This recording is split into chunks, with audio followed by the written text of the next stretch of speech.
Hey everyone, today I'm going to show you how to get earthquake alerts on your device. So stick around until the end to learn all the steps and tips to stay informed and prepared in case of an emergency.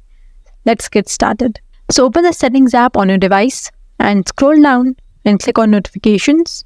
Now in the notifications section, scroll to the bottom and make sure that government alerts or emergency alerts are turned on, and this will allow you to receive alerts about earthquakes and other emergencies directly from your local government.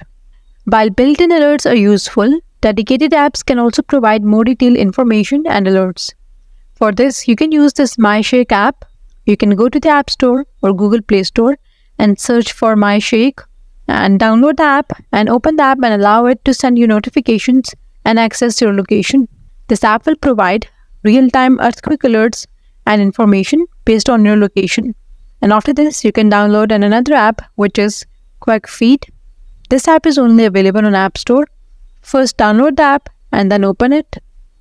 And you will be prompted to set up your notification preferences. So you can customize alerts based on the magnitude of earthquakes and your location. That's all for today's video. Leave a comment and let us know if this is helpful. Thanks for watching.